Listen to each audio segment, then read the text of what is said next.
நான் உனக்கு சொல்லவில்லையா? நீ விசுவாசித்தால் எந்த மகிமை காண்பாய் என்று சொல்லவில்லையா? வாக்கு தந்தேன் நானே, வாக்கு மாறிட மாட்டேனே. வாக்கு தந்தேன் நானே, வாக்கு மாறிட மாட்டேனே. சொன்னதை செய்யும் கைவிட மாட்டேன், கைவிட மாட்டேன். சொன்னதை செய்யும்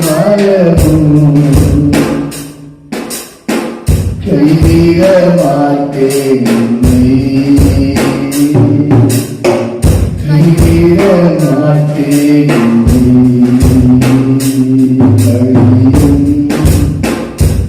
சத்தியமும் ஜீவனும் நானே. கடலடி வழியோ சத்தியமும் ஜீவனும் நானே. வழியோ சத்தியமும் ஜீவனும் நானே.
ஹல்லேலூயா. நன்றி ஆவியானவரே. தீங்கு ஒன்றும் செய்யாதே, பலவீன ஆவதில்லை.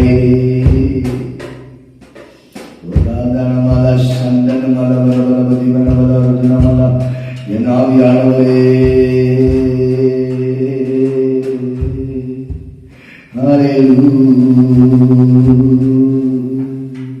தீங்கு ஒன்றும் செய்யாதே. ஆவியே,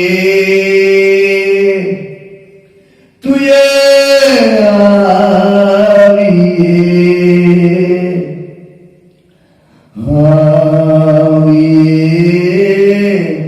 தூய ஆவியே, உனக்கு விரோதமாக எத்தனம் பண்ணுகளா, உனக்கு விரோதமாக எழும்புகளா, ஆனால் உன் காரியத்தை ஒருவரால் தடை செய்ய முடியாது. நல்ல கரங்களை மேல உயர்த்தி ஆவியே, தூய ஆவியே, ஆவியே, தூய ஆவியே, அந்தரும் தேவ ஆவியே, அந்தரும் தேவ மகிமே. அன்பின் ஆண்டவரே, உம்மை நோக்கி பார்க்கிறோம். நீர் இந்த நாளிலே எங்களோடு பேசும். இந்த பரிசுத்த ஓய்வு நாள் ஆராதனையிலே கர்த்தாவே, உம்மை நோக்கி பார்க்கிற பிள்ளைகளுக்காக ஜெபிக்கிறோம். கர்த்தர் இந்த நாளில் இடைப்படுவீராக. இயேசுவின் பேராலே ஜெபிக்கிறோம் நல்ல பிதாவே, ஆமென். கர்த்தருடைய பரிசுத்த நாமத்துக்கு ஸ்தோத்திரம் உண்டாவதாக. இந்த காலை வேளையிலே பரிசுத்த ஓய்வு நாள் ஆராதனையில மீண்டுமாய் கர்த்தர் உங்களை பார்க்கவும் உங்களோடு பேசவும் கர்த்தர் கிருபை செய்ததற்காக நான் கர்த்தரை ஸ்தோத்திரிக்கிறேன். வேதத்திலிருந்து வசனத்தை வாசிக்க கேட்கலாம். 2 நாளாகமம் 25ஆம் அதிகாரம் 16ஆம் வசனத்தை வாசிக்க கேட்கலாம். தன்னோடு அவன் இப்படி பேசின போது ராஜா அவனை நோக்கி உன்னை ராஜாவுக்கு ஆலோசனைக்காரனாக வைத்தார்களோ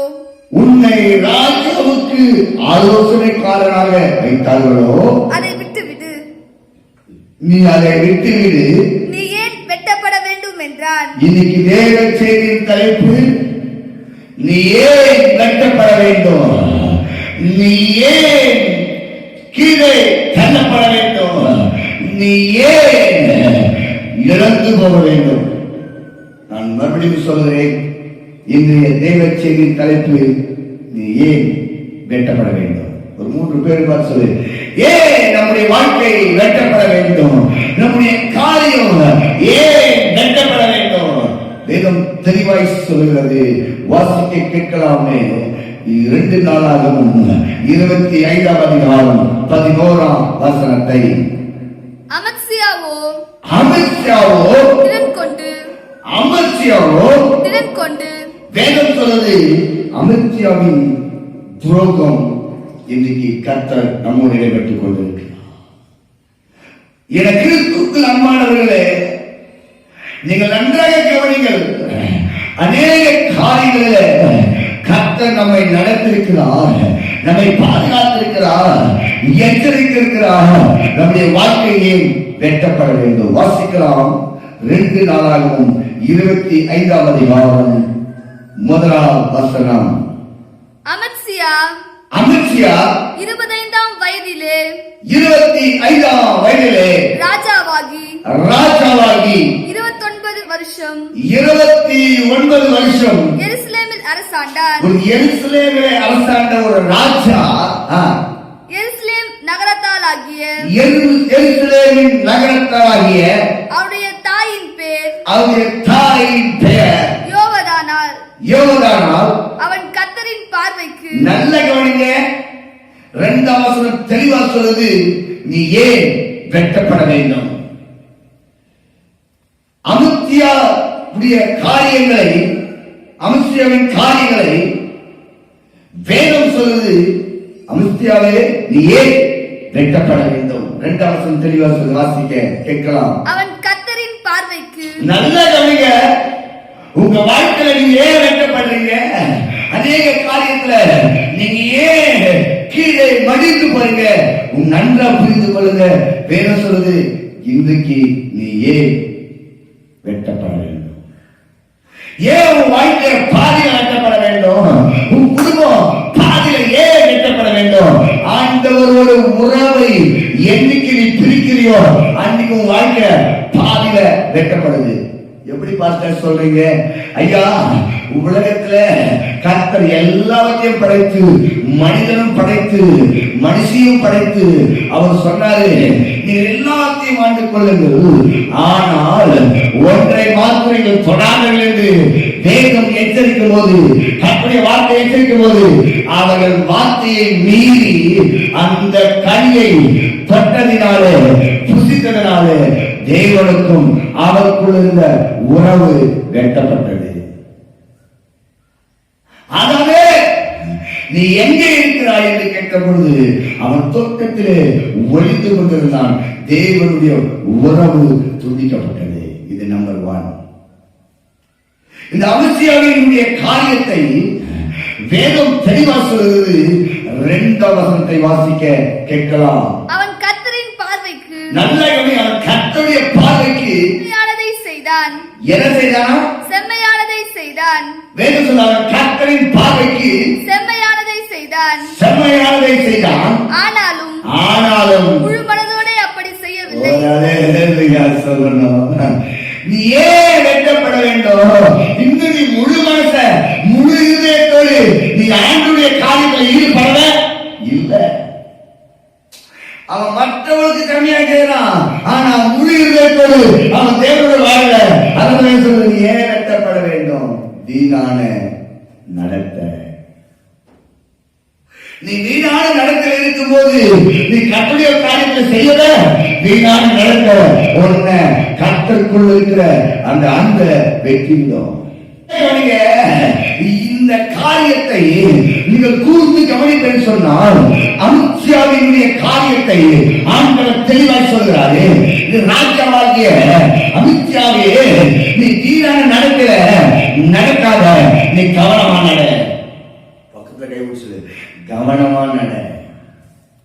உன் எஜமானுக்கு நீ கவனமா கீழ்ப்படிந்து நட. வேதம் சொல்லுது, 2 நாளாகவும் 25ஆவது அதிகாரம் 2ஆம் வசனம். அவன் கர்த்தரின் பார்வைக்கு, அவன் கர்த்தரின் பார்வைக்கு செம்மையானதை செய்தான். மற்றவங்க உங்களுக்கு பார்வையில செம்மையானவரும் நல்லவனா இருக்கலாம், ஆனா கர்த்தருடைய பார்வையில அவருடைய முழு காரியத்தை கட்டளை கொண்டு வராங்க. எத்தனை பேர் ஆமென் சொல்ல முடியும்? தெளிவா சொல்லுது பாருங்க. இந்த மறுபடியும் வசனத்தை உங்களுக்கு நான் காட்டி கொடுக்கிறேன். 2:25 அவன் கர்த்தரின் பார்வைக்கு, இன்னைக்கு உலகமே எல்லா மனுஷருக்கும் செம்மையான வாழ்க்கையும் அழகான தோற்றவராக இருக்கிறாங்க, ஆனா முழு இதயத்தோடு வேதத்தையும் ஜபத்தையும் நம்ம ஆள் இதுவரை செஞ்சதே இல்லைங்க. ஒரு வார்த்தை சொல்லிட்ட போல மூக்கிய திருப்பி போயிடுவான். இதுதான் சொல்லுது, நீ மற்றவர்களுக்கு செம்மையான காரியத்தை செய்வ, ஆனா என் தெய்வம் சொல்லுது, நீ முழு இதயத்தோடு வாசிப்போமா வசனத்தை. அவன் கர்த்தரின் பார்வைக்கு, அவன் கர்த்தரின் பார்வைக்கு செம்மையானதை ஒரு செய்தான். பெரிய ராஜா எத்தனை வயசுல அவர் ராஜாவாக 1ஆம் வசனத்தை வாசிக்கும் போது தெளிவாய் கர்த்தர் நம்மோடு பேசுகிறார். அமித்சியா 25ஆம் வயதிலே, 25ஆம் வயதிலே உனக்கு ஞானத்தை கொடுத்து, உனக்கு அறிவை கொடுத்து, உனக்கு பதவியை கொடுத்து கர்த்தர் உன்னை சபையில வைக்கிறாரே, நீ ஏன் வெட்கப்பட வேண்டும்? எத்தனையோ பேருக்க உன்னை கர்த்தர் தெரிந்து கொண்டார், ஏன் நீ வெட்கப்படப்படுகிறது? 25 வயதிலேயே ராஜாவாய் எருசலேமிலே அவனை ராஜாவாய் கட்டளிக்க வைத்தார். 2 வசனத்தை மறுபடியும் வாசிக்க கேட்கலாம். அவன் கர்த்தரின் பார்வைக்கு செம்மையானதை செய்தான். நம்பர் 1 வீணான நடத்தை நம்மை தேவனுடைய அன்பிலிருந்து துண்டிக்கப்படும். கர்த்தரின் பார்வைக்கு செம்மையானதை செய்தான். ஆனாலும் முழு மனதோடு அப்படி செய்யவில்லை. ராஜ்யபாரம் அவனுக்கு சிறப்பட்ட போது அவன் தன் தகப்பனாகிய ராஜாவை கொலை செய்த தன்னுடைய ஊழியக்காரரை கொன்று போட்டான். நல்ல கவனிக்கிற வசனத்தை 3 வசனம் வரை வாசிக்க கேட்கலாம். ராஜ்யபாரம் ஐயா, நீ ஏன் வெட்டப்பட வேண்டும்? நீ ஏன் இன்னைக்கு வேலை சொல்லுது? நீ வெட்டப்பட வேண்டும். உன் வாழ்க்கை பாதியில போயிடுச்சா? ஐயோ, என் குடும்பம் பாதியில என்ன இருக்குதா? நீ கர்த்தருக்கு செம்மையானதை செய்யற மாதிரி செஞ்சுட்டு நீ கர்த்தருக்கு முழு இதயத்தை உன்னை ஒப்பு கொடுக்காதோ உன் வாழ்க்கை சீர்படாது, உன் குடும்பம் நிலைநிற்காது. எத்தனை பேர் ஆமென் சொல்ல முடியும்? 3 வசனம் சொல்கிறது, ராஜ்யபாரம் அவனுக்கு சிறப்பட்ட போது அவன் தன் தகப்பனாகிய ராஜாவை கொலை செய்த தன்னுடைய ஊழியக்காரரை கொன்று போட்டான். ஆனாலும் பிள்ளைகள் நிமித்தம் பிதாக்களும் பிதாக்கள் நிமித்தம் பிள்ளைகளும் கொலை செய்யப்படாமல் அவனவன் செய்த பாவத்தின் நிமித்தம் அவனவன் கொலை செய்யப்பட வேண்டும் என்று வெட்டப்பட வேண்டும்.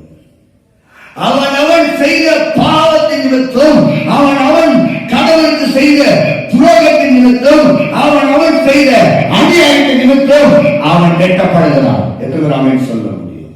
ஐயோ, நான் கஷ்டப்படுறேன், நான் கண்ணீர் வடிக்கிறேன், கடவுளுக்கு அமித்ஷாவின் துரோகம் கர்த்தருடைய பார்வையில பெரிதாய் மாறினது. வாசிக்கலாமே. 22:25 அதிகாரம் 6ஆம் வசனம். இஸ்ரவேலிலும் லட்சம் பராக்கிரமசாலிகளையும் 100 தாலந்து வெள்ளி கொடுத்து கூலிக்கு அமர்த்தினான். தேவனுடைய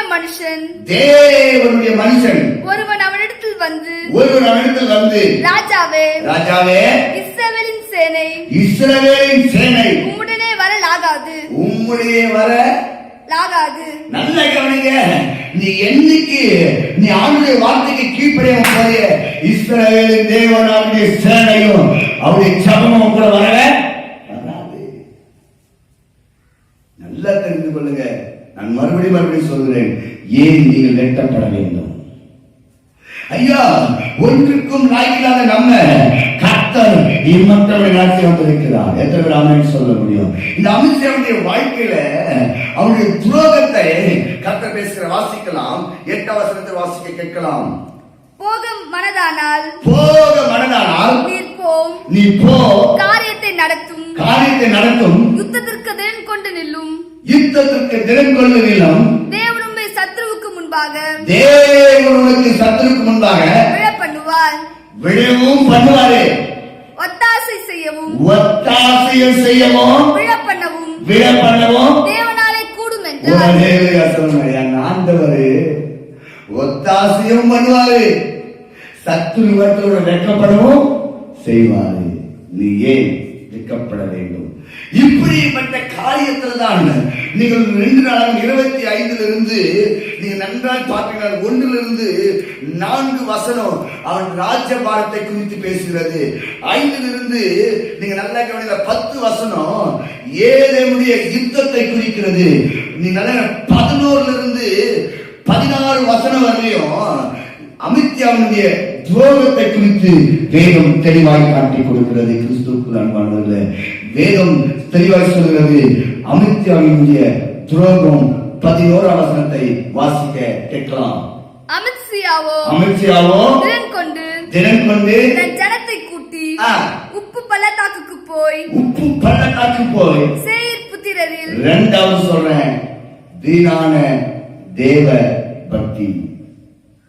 நீ வெட்டப்படுறதுக்கு காரணம் வீணான தேவபக்தி நம்பர் 1, வீணான நடத்தை நம்பர் 2, வீணான தேவ பக்தி. வாசிக்கலாம் யாக்கோபு 1:26. யாக்கோபு 1:26. உங்களில் ஒருவன் தன் நாவை அடக்காமல்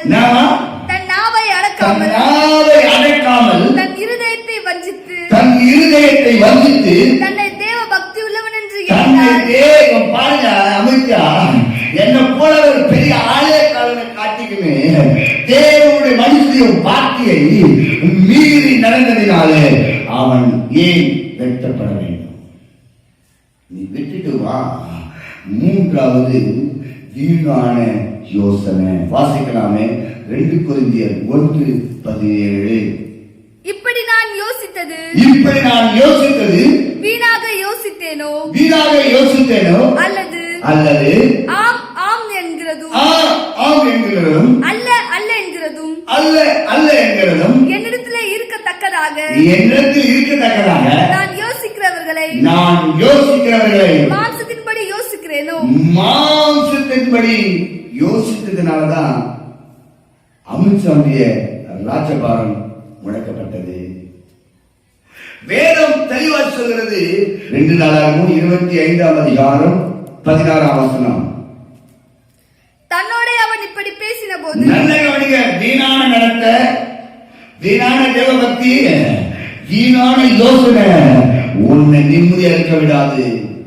நீ வீணான யோசனையில நீ புரண்டு போய் கொண்டிருக்கிறாயா? இன்னைக்கு வீட்டுக்கு வா, தேவன் உனக்கு கிருபை செய்வார். நீ வீணான தேவபக்தியோடு நடிச்சு கொண்டிருக்கிறியா? இன்னைக்கு நீ வா, ஆண்டவர் உனக்கு மனம் இறங்குவாரு. வீணான நடத்துல நடந்து கொண்டிருக்கிறாயா? இன்னைக்கு வெளியே வா. நீ ஏன் கட்டப்பட வேண்டும்? வாசித்து முடிக்கலாம். தன்னோட அவன் இப்படி பேசின போது ராஜா அவனை நோக்கி என்ன பேசின? வாசிக்கிற 15 வசனத்தை வாசிக்கலாம். அப்பொழுது கர்த்தர் அமத்சியாவின் மேல் கோபம் உண்டவராக. ராஜாவாக அபிஷேகம் பண்ணப்பட்ட அமித்ஷாவின் மீது தேவ கோபம் வந்தது. ஏன்? வீணான நடத்தை. ஏன் கோபம் வந்தது? வீணான தேவ பக்தி. கர்த்தரின் பார்வையிலே செம்மையாய், ஆனா முடிவுகள் செய்யல இல்ல. 3வது வீணான யோசனை. வாசிக்கலாம் 15ஆம் வசனத்தை. அப்பொழுது கர்த்தர் அமத்சியாவின் மேல் கோபம் கொண்டவராகி அவனிடத்துக்கு ஒரு தீர்க்கதரிசியை அனுப்பினார். இவன் அவனை நோக்கி தங்கள் ஜனத்தை உமது கைக்கு தப்புவிக்காதே போன ஜனத்தின் தெய்வங்களை நீ நாடுவானேன் என்றான். நீ ஜனத்தின் தெய்வங்களை நாடுவேனே என்றான். தன்னோட அவன் இப்படி பேசின நல்ல வீணான ஒரு ஆராதனை, வீணான ஒரு காரியத்தில் போய் அமித்ஷா மாட்டிக்கொள்கிறான். தேவனுடைய கோபம் அவன் மேல் எரிந்தது. இன்னைக்கு நம்முடைய வாழ்க்கையில கூட பல காரியங்களை ஆண்டவருக்கு விரோதமான துரோகமான வீணான நடத்தையும் வீணான தேவபக்தியும் வீணான யோசனையை விட்டு நாம் மனம் திரும்பும் போது கர்த்தர் நம் வாழ்க்கையை மறுரூபமாய் மாற்றுவார். கரங்களை மேல உயர்த்தி கண்களை மூடி ஹalleluya ஜீசஸ். நீ ஏன் வெட்டப்பட வேண்டும்? நீ எதற்காக வெட்டப்பட வேண்டும்? வீணான நடத்தை விட்டு, வீணான தேவபக்தியை விட்டு, வீணான யோசனை விட்டு நீ வெளியே வா. கர்த்தர் உன்னை நித்தமும் நடத்த போகிறார். ஹalleluya ஹalleluya. எஜமானனே எஜமானனே என் இயேசு ராஜனே, எண்ணமெல்லாம் ஏக்கமெல்லாம் உன் சித்தம் செய்வதுதானே. எண்ணமெல்லாம் ஏக்கமெல்லாம் உன் சித்தம் செய்வதுதானே. இந்த நல்ல நாளுக்காக சொல்கிறேன்.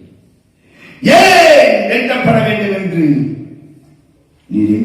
பேசின அந்த 3 காரியத்தை ஆண்டவரே உள்ளத்தின் ஆழத்திலிருந்து இதை பார்க்கிற பிள்ளைகளுக்கு கர்த்தர் நல்ல இருதயத்தை கொடுப்பீராக.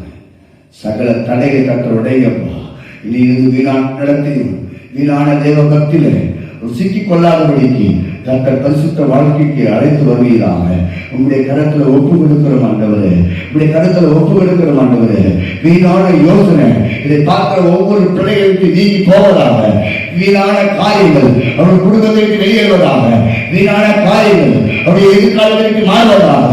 வீணான போராட்டங்கள் இன்றைக்கு தடுக்கப்படுவதாக. வீணான சதி நாசங்கள் இதை பார்க்கிற ஒவ்வொரு குடும்பத்தை விட்டு என் ஆண்டவர் இயேசுவின் நாமத்துல கர்த்தர் மகிமைப்படுங்க. பெரிய காரியம் செய்யும் இயேசுவின் நாமத்துல சொல்லி ஜெபிக்கிறேன் நல்ல பிதாவே. ஆமென்.